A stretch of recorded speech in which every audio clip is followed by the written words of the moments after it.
At AllisonMorrow.locals.com, you can pay $5 a month to ask people questions, the most censored people on the internet, and you get to go one-on-one. And we got a bunch of questions for Slim coming up.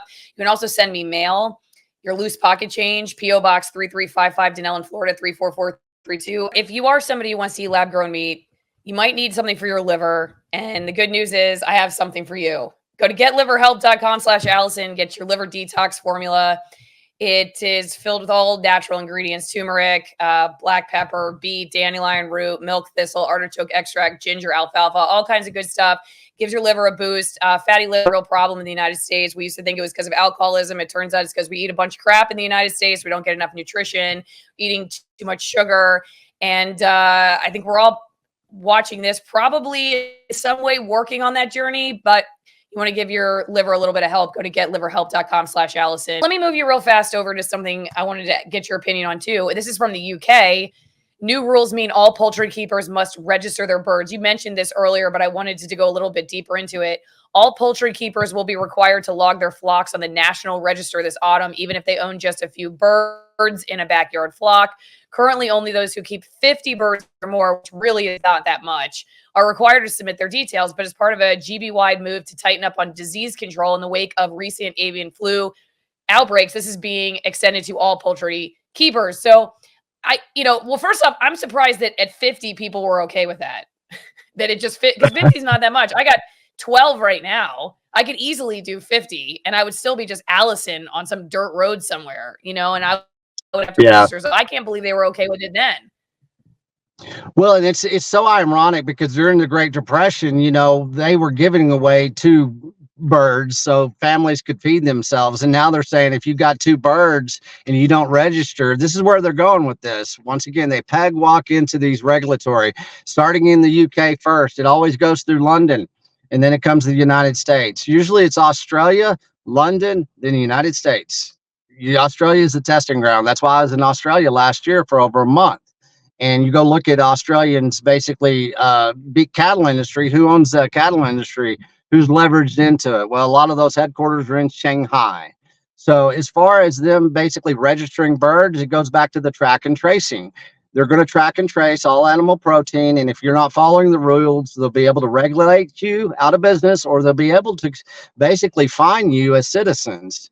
And so they're going to tax everything they can. This is this big old green movement that's coming across the United States. I've seen it. I've been around the world. There's a big ass marketing plan coming this way. And it's the same people that brought you COVID.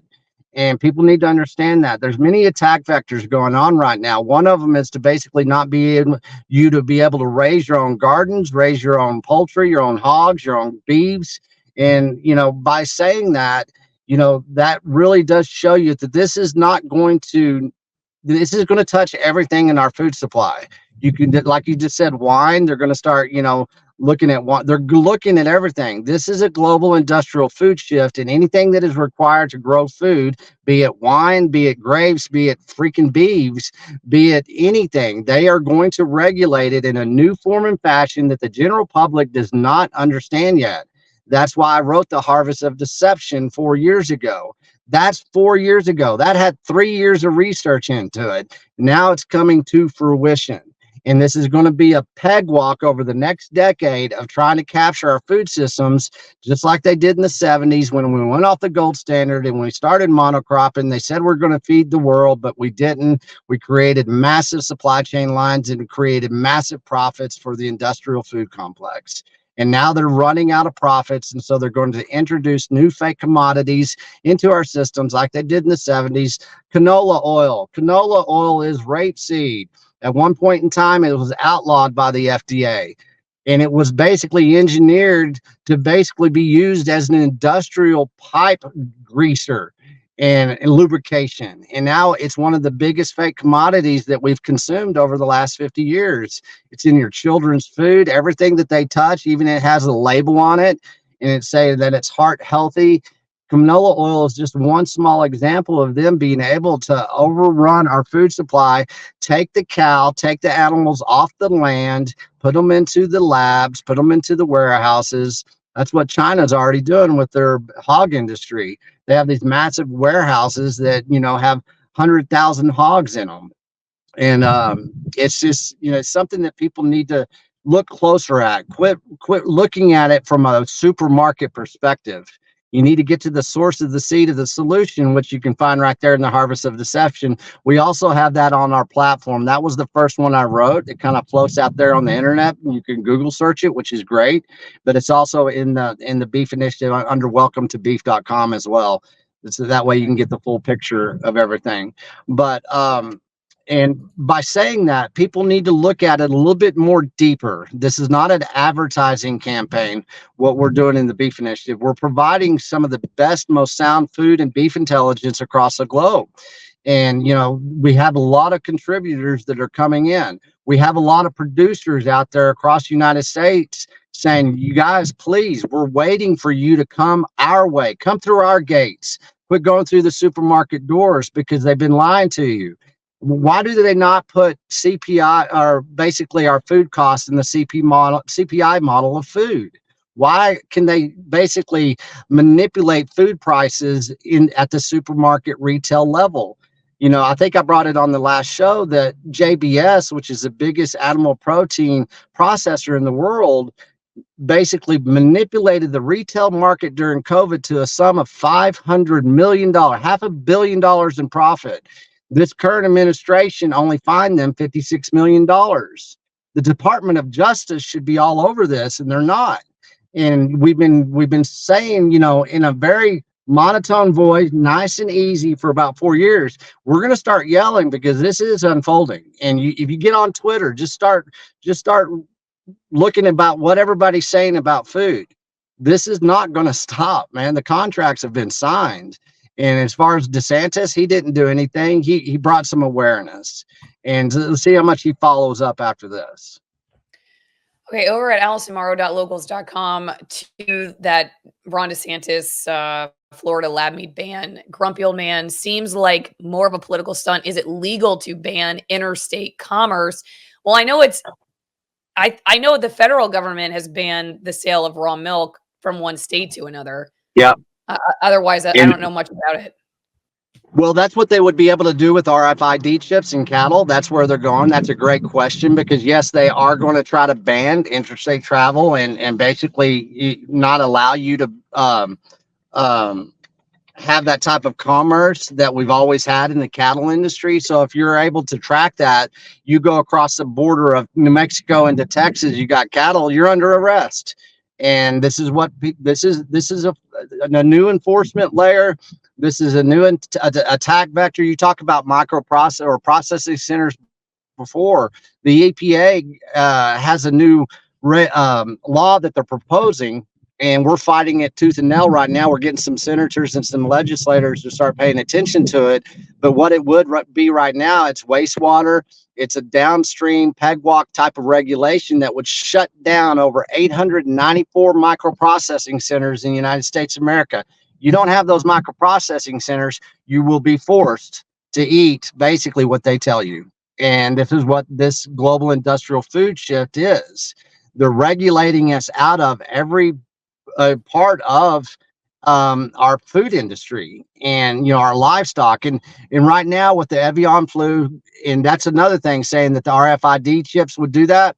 There's a new wave of enforcement coming through basically disease control, and a lot of it's not adding up as far as their rationalization and justification behind it. And a lot of veterans are telling us, our veterinarians are telling us, a lot of basically people that are very closer to it saying what they're doing right now with this avian flu stuff doesn't make sense. It's BS. And so if the general public is not aware of this, then they're just going to go basically slide right in, just as they did, into compliance, like, most Americans did during COVID. And now they're realizing that had nothing to do with a freaking, cold, a virus. It had something much bigger. And that track and traceability that they learned during COVID, now they're bringing it to agriculture. And they're going to be using pharmaceutical industry. They're going to be using the agricultural industry as far as the USDA. They're going to be using the FDA. They're going to be using the EPA. And they're going to use a lot of different attack vectors to basically over-regulate our food systems. All right, DMC says, if a governor can ban someone having access to something, doesn't that mean your own product could be banned from sale for not following a future contrived government compliance rule? We see raw milk is already banned in many places. Isn't the best thing for people to just refuse lab meat instead of looking for government to ban things? What do you think? I love it. Yeah. Let's be sovereign individuals again. Let's quit asking for permission to be free. Nobody's forcing y'all. I came up through the big tech. I was 25-year career in big tech. I ended up being a research analyst. But we look at how we're getting our information and our education. We're in an application layer that is now basically overly censored, and algorithms are created individually for each individual across this planet now. And so if you understand that there's a lot of people asking permissions to feed their children a certain way, when did that even become a freaking question that we have to ask for permission to basically eat clean food? And we're the ones that determine that clean food, not some overly regulated bureaucrat or politician or organization like the EPA or the USDA. By that means, we need the USDA, but if you look back why it was basically created, it has nothing to do with its basically maneuvering right now in our modern day food systems. So everybody use it. This is a lifestyle change, and everybody's always kind of slow walk into changing how you consume food. I call it a consumption model. It's all correlated with your audio, your video, and your food. Quit asking for permission to feed your children, man. And engineer your own suffering a little bit right now before that suffering gets engineered upon you. Get to the source of the seed. If you kind of detached on kind of where we came from within the food systems, go look at a picture of a beach in 1969. Now go look at a picture of a beach in 2024. It's different. That's because they changed our food systems, and what they're proposing right now will make it even worse. You know what goes well with a real steak? A nice high altitude, extremist altitude Malbec. You're an extremist because you eat real beef. Maybe you raise it yourself. So you're an extra extremist like we are. And the feds are eventually probably going to come after wine too. So you should get it while you can. There probably is also a reason if you eat lab grown meat, you might want to get drunk. So you probably also want some AllisonWinePromo.com. But whoever you are, AllisonWinePromo.com, you are going to join the Allison Wine Club. We have changed it from just buying a few bottles to joining the club, where you're going to get 6 bottles of these old world wines. I guess I would call it, some from the highest vineyards in the world. They are from the most remote regions in the world, and from some of the smallest vineyards in the world. So those are all like, handpicked grapes, small family vineyards, some 200 years old.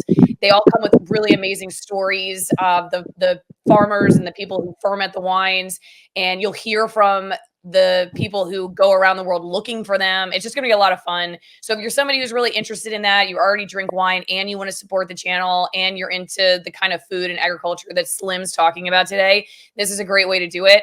AllisonWinePromo.com. Hope to see you there.